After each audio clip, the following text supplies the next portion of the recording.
What we got here is failure to communicate, a chronic neglect of military mental health care.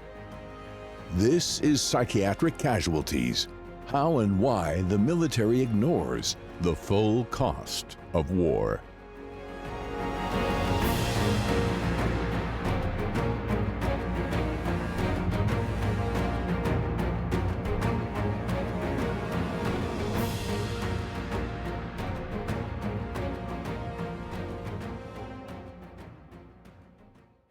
Well, hello, everyone. Welcome to Psychiatric Casualties. This is one of your co-hosts, Mark Russell, along with Charles Figley. Hello. Hey, Charles. And before we get started, I just wanted to check in with you because I know that there's a Hurricane Milton bearing down on you there in Florida. I just wanted to check and see how you and your family are doing there. We're doing great because it didn't hit us. Luckily, we are further north. Didn't even really have any disruption at the beach. So we were very lucky.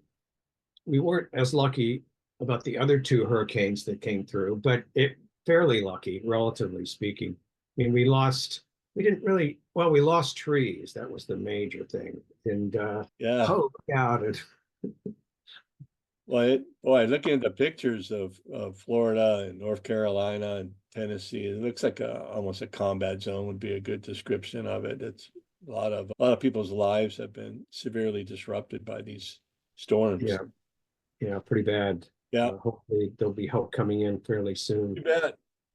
Well, so this week we were going to talk about chapter 8 of our book, Psychiatric Casualties. I'm just going to do a segue here into what our lesson of the day, and this pertains to delay, deceive, and delay again, which is the 6th dark strategy, as we call it, or avoidance strategy that the military uses to avoid learning the psychiatric realities of war. And so it'll be interesting as we go through this, because a lot of the issues of the military's responses and its delaying tactics and deception is what led me to become a whistleblower in the military and basically ruin my chances for promotion and other things that I would have preferred to have kept if in an ideal world. We'll talk a little bit about that, how that relates, the strategy relates to whistleblowers in the military, because I was not the only one, and not the only one who had received reprisal for the fact they spoke out. So this chapter goes into describing the lessons learned about being transparent and honest, and that's not something the military has done very well at. Yeah, you talk about your case, sort of like, well, it's one among many, but it's remarkable what you went through to make sure that everybody knows it. Everyone has been informed of the problems that you're seeing. And that in part, it was a way of not only helping these men and women survive and go home again, it's to help you survive, because you had again, it's mind-boggling in terms of the number of men and women that you were responsible for in terms of mental health services. What was that number again in several of them? Yeah, I mean, it's crazy, but this is in Japan. And I was at a Marine Air Base in Iwakuni, Japan, and there's 5,000 or 6,000 Marines and their family members. So I was the only psychologist for that base, uniform psychologist, uniform mental health provider, I should say. And then on top of that, and I'm carrying a pager 24/7 and a cell phone on top of it, because I'm on watch 24/7, 365 on that base. But also because of the shortages and acute shortages in mental health staff, many of the bases in Japan did not have a psychologist or a mental health provider, other bases. So I ended up having to cover, sometimes 2, 3 other bases, and both on watch as well as traveling to those bases and providing direct patient care. And again, my story, I don't think is remarkably unusual because I talked to a lot of my peers throughout the Department of Defense, and they're all they were all facing the same thing, acute staffing shortages. That I shouldn't say acute, because this has been chronic, but it's been exacerbated because the military was still discharging mental health providers in the middle of a mental health crisis and was not doing anything to, fill the ranks or replenish the ranks. So everybody was short staffed, and this really affected, obviously, the quality of care for those men and women coming back from deployment. Oh, it seems like there wasn't all that much commitment to care given that circumstance. Well, that's certainly my view. And again, it goes to this strategy where the military has a tendency to, as far as delay, deceive, and delay again, there's basically three stages of this. And this is how much I've lived it. I've actually researched it and I got it broken out in stages, right? Mm-hmm. The first stage is delaying even the recognition that there is a mental health crisis. So this would be using PR, public relations blackouts, memorandums that forbade individuals from speaking about prevalent statistics, how many people we're seeing or treating for PTSD or et cetera, and really just delaying that there is a problem as far as mental health crisis once the war begins and we start to experience the onslaught of psychiatric casualties. So that's the first stage, is that initial delay in minimizing the psychological realities of war. And then you get into the second phase, which is one of really deception, where the military uses its PR machinery to spew a bunch of propaganda that is reinforced by the highest ranking admirals, generals, and civilian leaders in military medicine that will go to Congress, and that will be speaking maybe to the president, or his staff would be talking to the media as far as official talking points and doing everything they can to minimize and to push back against any expressed concerns about there being a mental health crisis. So there's a real propaganda machinery that goes into that. And we describe several examples of that in this chapter. One involved directly myself that we'll talk about. Then the third phase, and these overlap, the third phase is that when the military is no longer able to deny that we are in a mental health crisis, and they start to receive more resources from Congress, a lot more attention from the media. You get executive orders from the president, you get congressional mandates for certain programs and services and hiring practices, et cetera, that the military delays implementation of these mandates and these new policies that are being brought down from top down, but they'll delay it to the nth degree and hope that the war will be over, and then people's attention will fade, and that's typically what happens. And so we have a lot of examples in this chapter of that third phase also being. So those three phases constitute delay, deceive, and delay again. Yeah, I'm just wondering how in the world someone could, not just with a straight face, with a pure heart, make these pronouncements when it has not been that way. It's very much not this way. How have you met any of those folks? Oh, sure. Yeah. And did they know what the reality was? Without a doubt, they knew. Did you ask them how in the hell? Yeah. Did you ask them how could they tell a lie? I did not ask the generals and admirals that question. Although if I had a little more courage, I guess I could have and should have. Would love to have learned. But yeah, why did they lie? Why did they deceive? Did they know that what they're telling Congress, what they're telling the public as far as a military mental health crisis was inaccurate and harmful? Without a doubt. And the rationale for it overwhelmingly is that our primary mission in the military is to fight and win wars.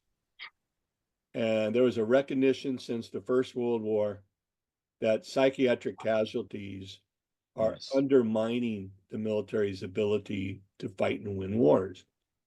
So anything that would help maintain public support for the war effort and this includes congressional support of the war effort, is viewed as being the highest priority to accomplish that first mission. And so the military's second mission, which is force health protection, right, maintaining the health and well-being, kind of takes a backseat when it comes to mental health, because recognizing and being transparent about the true psychological cost of war is viewed as harmful to the ability of the military to meet its first mission, to propagate the war.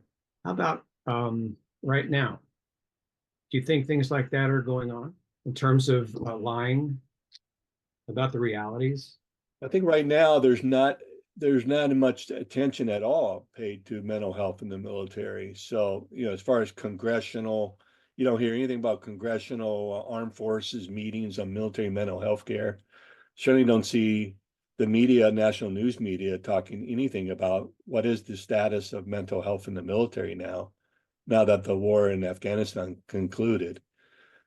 And it's almost as if we have nobody in harm's way, although we all know that in the situation in the Middle East, that's not true. And we have special forces all throughout much of the world there propagating the mission against terrorism. So yeah, there's no attention paid to the issue, Charles, and that's why there's really not as much a need for the military to lie or deceive, because no one's even asking about it. Well, J.D. Vance's MOS, right? Yes, public relations, I think. Uh-huh. Well, Right. I thought media management or media relations, yeah, either one of those. Yeah, okay. But how would you estimate, let's say, 2005, 2006, in terms of the attitudes within the military? I mean, wouldn't he be doing the same thing? Wouldn't he be I don't know what fudging his the data? well, his role, if he was a public relations officer. Well, I know he was enlisted. He's a sergeant. Yeah, okay. So he was involved in the media production and all that. So he's basically taking orders and reporting up the chain. So I don't know how much, I'm assuming that Sergeant. someone of that rank in that level would probably not be aware that what they're doing is actively deceiving the public.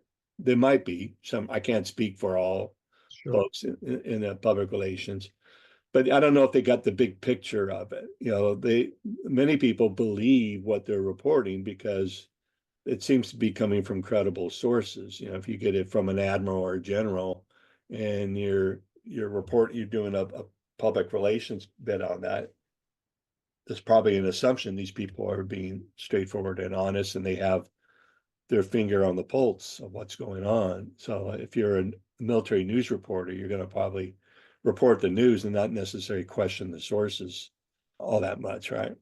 Right. Yeah. Well, But yeah, go ahead. interesting then that this continues and potentially will continue. Yeah. And I think, though, the first thing, we have material we want to cover in the chapter, but just jumping on to your statement assertion that mental health is minimally covered now and is not really, no one's really watching, no one's looking, in effect. I haven't seen or heard any news stories on military mental health care for a good number of years. I don't know, have you? I may have missed something, but I tend I've looked at all the published, I get reports from Google because I stipulate that. Sure. And no, there's hardly any. I mean, certainly there is on the outside of the military. There are those studies that we've done here and elsewhere about, the military and the challenges and difficulties, but we have no restrictions as far as I know. We have to tell the truth. We have to have the data that's there to show what we're saying is correct. Right. But I don't see any effort within the military anymore. Yeah. No, I mean, right now we talk about a cycle that happens with these wartime mental health crises that we identified, starting from the First World War on.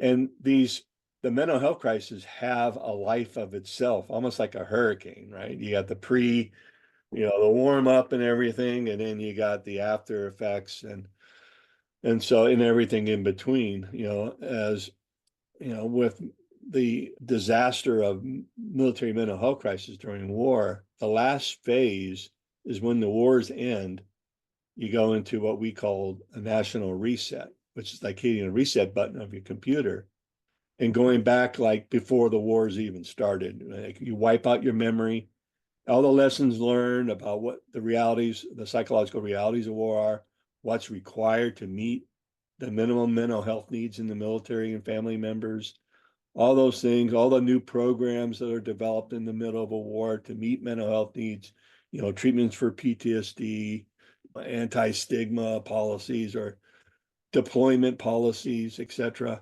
All those things get forgotten and erased when you hit that reset button. And you go back to a stage of neglect, which is nobody asks questions about it. The money, the pipelines that fed these new programs, most of those dry up by Congress because there's no longer a war. There's no longer a sense of urgency. The media is not hounding them. Family members aren't hounding representatives about the status of their loved ones not getting PTSD treatment or support during the transitions from the military, etc. And you go into this malaise or this kind of societal ignorance where mental health in the military is no longer an issue, not looked at, no questions are asked. And the people in charge of the military certainly are no longer proactively, or they're not putting mental health on a front burner. It's barely even on a back burner. It just goes to the wayside. So we go back to the stage of really almost criminal neglect where nothing changed, nothing has been altered from the status quo. And then we get into the next major war. Hopefully that will be a little time from now, but there's some ominous signs. But then once the new war starts, and then a lot more attention, flurry gets brought up about military mental health care, and then we go right back into the, fixing the problem temporarily, a lot of resources and building up the mental health capacity until the end of the war. And then you go back to neglect and that national reset again. So that's been kind of the cycle, sure. Generally speaking, since, for the last 100 years or so. If you can. It seemed like after World War, they were starting to figure it out and that they had worked through all of that and not, I guess at the very end, but they had enough time to do something. But it seemed like they were recognizing all the mistakes they had made in terms of screening and all of that. Oh, yeah. And that they were ready to go, but the war then was over. Well, yeah, exactly. And in World War II was kind of the example that we use, as far as the military's propensity to initially delay and deceive and then delay again, right? So here we are in the Second World War. This is April 28th, 1944.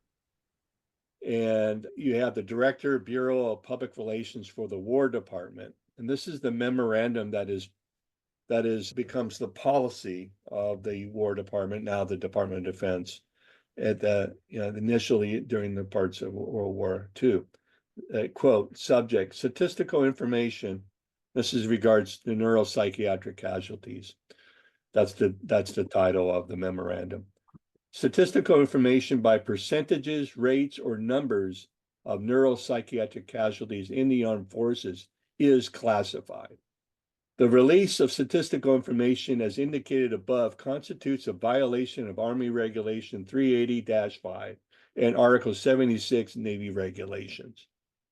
The following policy will govern all Army and Navy includes Marine Corps, releases of publication of information concerning neuropsychiatric casualties of the armed forces. All material on this subject will be checked for accuracy by the Surgeon General's Office, U.S. Army, before final clearance by the Review Branch, War Department, Bureau of Public Relations. So that was the policy. That was the initial policy, was like a blackout, right? That's the initial delayed response the military has to a mental health crisis, is we're just not going to release information. We're not going to tell the public. Well, we'll tell them a little bit, but we're not going to tell them the whole story, right? The whole scope and the cost of these crises. But then after that was released in April of 1944, there was a public outcry because so many veterans are coming back from World War II with psychiatric disabilities and were getting no treatment, and they were just basically dumped on the streets and left to fend on their own. And so in September 23 of 1944, the Army Inspector General does an investigation, quote, concerning the handling and diagnosis of psychoneurotics within the Army.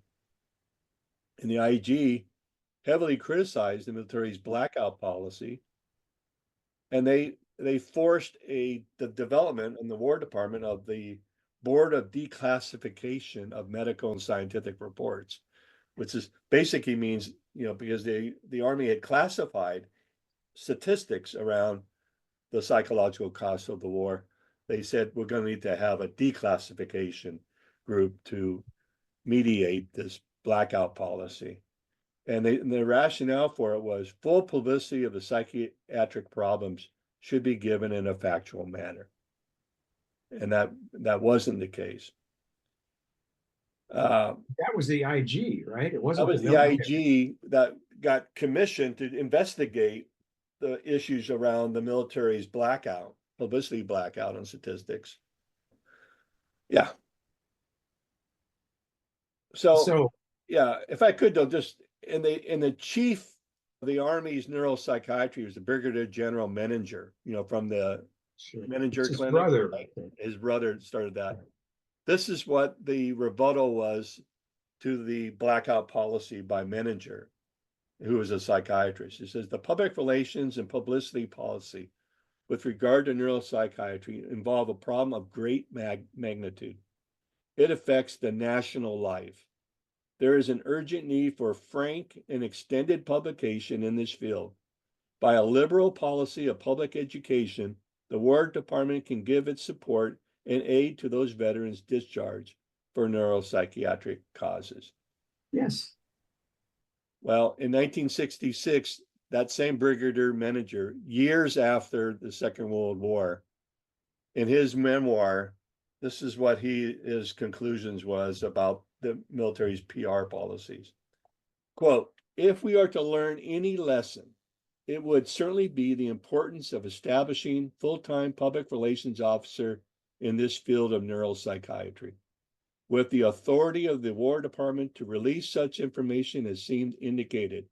Only by such methods can impending problems be attacked aggressively and the public educated, thereby avoiding the experience of this war and the common welfare of communities.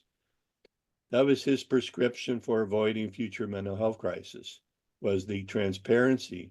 So people knew what was the scope and the cost. We can start to direct resources and provide service to those veterans and their family members. But when you deny the cost of war, the psychological cost of war, you deny the need for those type of services, then people are going to not get those services. And that's what happened. Transparency. That's an excellent, in the essence, that's what was needed and what he argued for. Yeah, absolutely. It's interesting in terms of the innovation of placing psychiatry right there where decisions are made to release. He was pushing to have the psychiatry take over that job, that responsibility. Or at least have their own PR person that had the authority from the War Department, in this case, the Department of Defense, to say, look, we are going to report independent of military medicine or whoever else might screen these. We have somebody in the neuropsychiatry field whose sole job will be to track and report the scope of mental health needs in the military, essentially, right? Yeah. And that person would have the power of the War Department or Department of Defense to do that, and not have it be whitewashed or scrubbed or whatever, or buried by some other interest. Now that was in his book. That was in his book, his memoirs, as the chief of the Army's neuropsychiatry services. Yeah. Did he say what happened? I guess it was in the 60s. So Yeah. any reaction to that Well, anywhere in the military? what happened was the Army had took Menninger's lessons learned and embedded that in the overall Army's lessons learned, which is like a 2-volume, 3,600 pages worth, very detailed, statistically supported, factually supported expose of the entire American military experience in neuropsychiatry during the Second World War. I mean, it's 2 massive volumes covering every aspect of what's needed to meet mental health needs in the military and what lessons were learned, what failures there were, and what successes there were. And the stated purpose for all those volumes was to that future generations would not have to relearn those lessons, that we Yes. learned that and effectively put new policies. So from Menninger's standpoint, by documenting this was a lessons learned about the PR, and what that blackout policy did was it prevented service members from getting treatment and their families, and then hundreds of thousands were affected by this blackout. Were not treated and were essentially neglected for that. So there was a hope, there was an optimism at the end of the Second World War that would change. Do you think it did? No. No. Well, I don't know. I mean, I wasn't there, and all I Well, know is what I experienced as a vet. But and you were in Vietnam.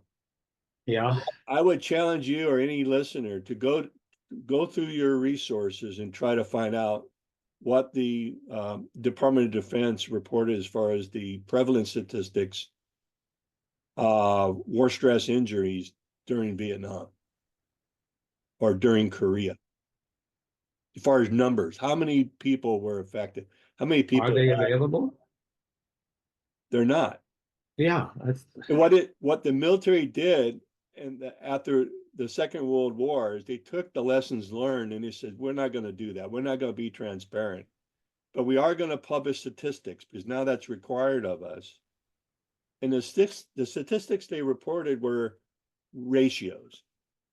So that's what you'll find in the official records when you're looking at the prevalence of, the PTSD precursor psychoneurosis, or, depression or anxiety problems or substance use problems. You're not going to find raw numbers. You're not going to find actual numbers of veterans. What you're going to get are ratios. I'll give you an example. Let me pull this up here. So this is when you're looking at the statistics about how many Vietnam veterans were affected by, had some psychological injury due to their time in the military. You're going to see one, like psychiatric problems like psychosis, for example, 1.6 to 3.8 per 1,000 average annual troop strength. That's your prevalence. What does that mean? If you want to know how many people actually develop psychosis, for example, or whatever diagnostic condition you're wanting to track, that's your statistic. 1.6 per 1,000 average annual troop strength. And they did that in Korea and they did that in Vietnam. So those numbers are not largely unknown. And so what happened in Vietnam? People came back from Vietnam and the military was saying we had psychiatric success. We beat battle fatigue. We beat it.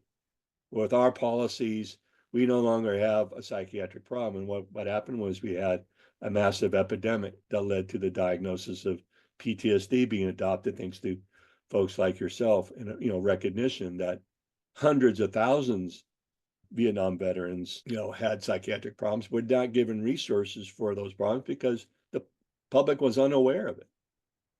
And so was the government. Those are the statistics: 1.6 per 1,000 average troop strength. That's how you're going to base your policy on directing resources. I wouldn't know what to do with that. That was the number given to me. from bad to worse, it seems like. Well, Yeah. unfortunately, yeah. And that's why we've had a mental health crisis after every major war since the First World War, is because, we're the society, the government is totally unaware of what the full scope of this mental health crisis is, because the DoD is not tracking it. Or if they are aware of it, they're only publishing very vague statistics and things that do not convey the full, scope of the problem. So that's delay and deception at its root. Yep, that's for sure. I painstakingly with you created this, but it was from your tremendous amount of work that you did, in the past to collect all of this, ask for it, pull it out when no one was looking, apparently. And but for me at least, when I'm looking at this even more carefully and digging, or you're helping me and dig, whatever you're doing it, it's just so enormous and so amazing how this could be avoided, how with so many people working on this.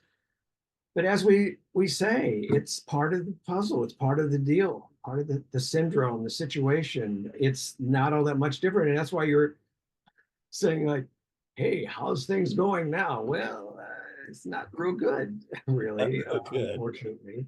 It is highly unfortunate. It's maddening that Yeah. that we, Crazy.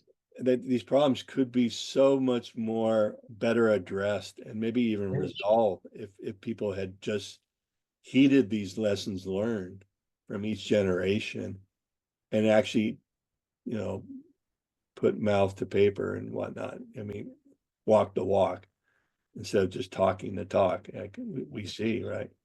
Yeah. It's very, very frustrating, very demoralizing to see that there's really no real change in this generation than there were back in your war generation in Vietnam, or my father's generation in Korean War, or our relatives who served in the Second World War, etc. Things have not fundamentally changed.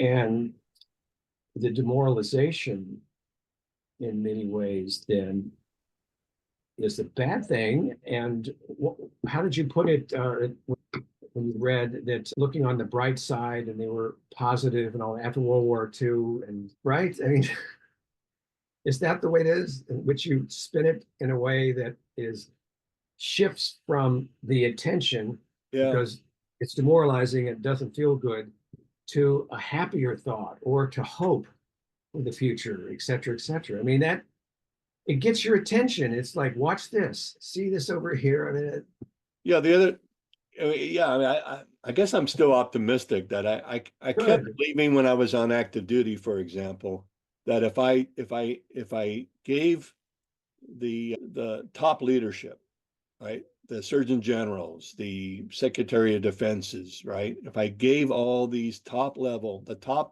highest level in the Pentagon, and I gave them factual information, the status of the mental health crisis and what is needed to address it. And this is going back to 2004, 2005, or even as early as 2003, excuse me, that I had this sense of optimism that people would do the right thing with it. They just don't know what's going on in the field. Maybe they're given the wrong information, from mid-level officers who don't want to affect their promotions, so they're going to say the things they think the people want to hear, that everything's taken care of and people's needs are being met, etc.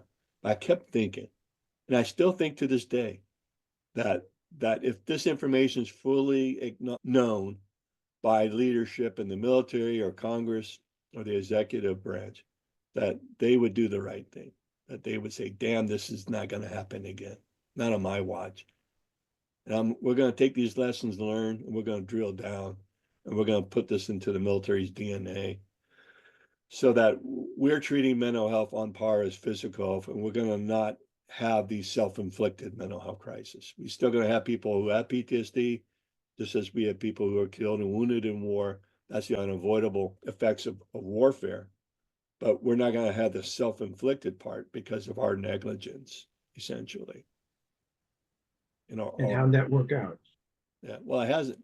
I'm still optimistic, damn it. But yeah, it hasn't worked out. But let me just say this too, like, in some areas, the military is extremely transparent when it comes to the cost of war, the medical cost of war. Yes. So there's something called the Defense Casualty Analysis System, DCAS. It's a website.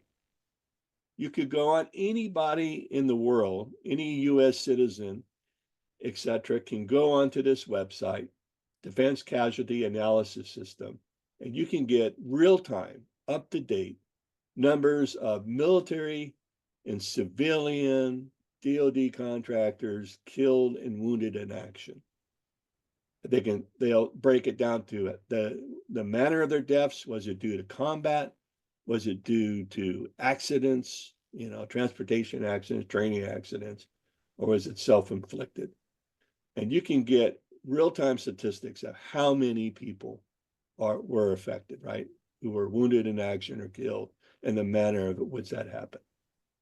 However, DCAS does not track, nor does it report what the prevalence of psychiatric casualties are.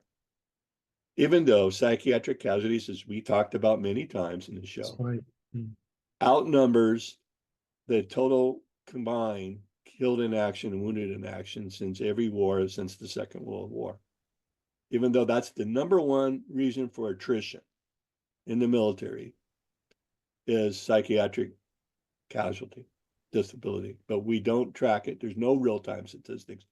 Good luck in finding those numbers. Now, there are some numbers now you can get from the DoD that they do publish. There's an armed forces surveillance system that does, and it does have public access. You can access their reports, how many people are being diagnosed with PTSD or major depression. They do track mental health statistics, and those reports are available. However, it's only partially the story. And this is what I mean by that, is that in the military, there are 3 pipelines for mental health services. Well, actually, there's 4. Okay. At least 4 within the military. First, you have military medicine. This is your MTFs, your military treatment facilities, right? You go to a military hospital, a military clinic, right? That's one pipeline. The other is you got these, every base has community mental health service centers. And the Marine Corps, there's the Marine Corps Counseling Center, and the Navy is Navy Fleet Family Services Center. They all have different names, but every branch of service, every base has. These are civilian licensed mental health professionals. Then you have these military life consultants that are hired by the DoD. They're mental health providers who are contracted. And then you have chaplains and primary care. Well, primary care is going to be captured under military medicine, but you have chaplains, and people go to chaplains often for psychological problems. And I guess another outside the military is you got people who go to private therapists and so on outside of the military system because they want to get away from stigma and career appraisal. So they'll go to somebody who's not affiliated with the military. But anyways, each of those 4 or 5 pipelines, as I call them, has their own database, right? Their own set of numbers.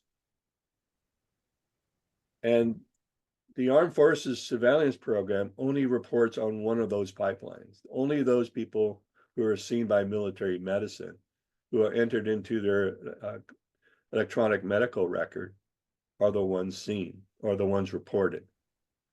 So you don't get reports from the community counseling centers on the base. The contractors or the You don't chaplains. get from the contractors who are independent. And none of these databases overlap. They don't interact. And there's no central agency involved who oversees it, who has a finger in each of those pipelines that can consolidate all that information and give us a grand picture of what's really going on as far as mental health care and mental health needs in the military.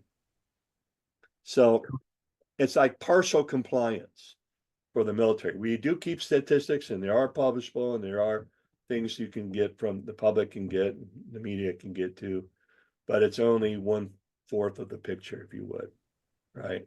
They don't tell you about there's 3 other pipelines, which military medicine does not track. And there is no agency that is tracking it or reporting it, certainly. Can we access that? Those three? The chaplains don't typically write, so they don't really maintain, probably, they may have individual databases, but there isn't a system database for them to track that. The life consultants, they don't write in medical records. That's part of their contract, is that it's supposed to help avoid the stigma. And so they're not getting, service members aren't getting something written in their records about their mental health issues. So they get to see these military life consultants, which, has a certain place for it. But all the people they see, we don't track. And then the one that you could get is the community counseling centers, because they have a separate database that is separate from military medicine, that if you knew somebody, or, if somebody in Congress or if an admiral or general wanted to know those numbers, they could get it. The counseling centers don't fall under military medicine, you see. They fall under the base commander. So it's a different funding resource, and it's a different chain of command. So it would be the fleet, it would be the regular army that would have those statistics, but they would be available, but never reported. But I've never seen reported. But you have to admit, it's a great way to hide things. Exactly. It's like a shell game. You got 4 shells, you just mix it in, but you can report one shell, and it's like, well, the military is being transparent, like they're publishing these monthly or annual reports through the Armed Services Surveillance Program. So we're tracking PTSD. Of course, we don't track very well at all, how many people actually get treatment in the military and what the outcomes of that treatment is, even though there have been multiple government studies that said that's exactly what we should be doing in the military. But that's, again, part of that third delay element, is that the military will delay full implementation of anything that's dictated to it that it doesn't want to do. And they'll do it by the next episode of our podcast, coming up soon, we'll focus on the rest of the chapter, right? Because Sure. we've only touched on a portion of the chapter. What do you think? What would be a good conclusion or a good summary or observation about what we've covered so far? The Well, military's never going to tell us. The military's going to hide that forever. There's no incentive, apparently. Well, it isn't right now. Again, I think part of that is that people in Congress, you get a large turnover, you get the executive branch turns over, there's no continuity. So there's no one, I think, around who can even ask the question of the military. What are you doing with mental health care? What are we doing regarding the publicity of, the actual statistics and what's going on and what are the mental health needs? So to me, the summary of this segment is one of an ostrich with its head in the sand, is that's how the military wants it to be. They want the mental health head to be buried in the sand and not visible. And only parts are visible are the parts that the military wants to report or feels it needs to report in order to comply with a congressional or a executive branch mandate. But that's the general lesson, that, until some agency, it has to be Congress, would pull that head out of the sand and see the whole ostrich, then that this whole issue of deceive and delay is an effective strategy. It works for the military. Yeah. And it delays, criticism of its prosecution of the war. It allows it to prosecute the war without too much interference by ignoring and deceiving on what's going on in the psychiatric realities of war. So it's effective. It works for the military, even though it doesn't work for the average service member. So yeah, that's my optimistic conclusion, I guess, for segment 1. And then this next segment, I want to talk a little bit about, we talked about the Second World War experience with the PR deception, if you would, the delay, the blackouts, publicity. I want to talk some examples of this recent wars in Iraq and Afghanistan. Good. And talk about your own experience too. Oh, that it's interwoven in that for sure. Okay. All right. Well, until then, we'll sign off, and we'll hope to we'll be talking soon. We'll go over the second segment of this chapter. Sounds good. Bye-bye. Hey, bye.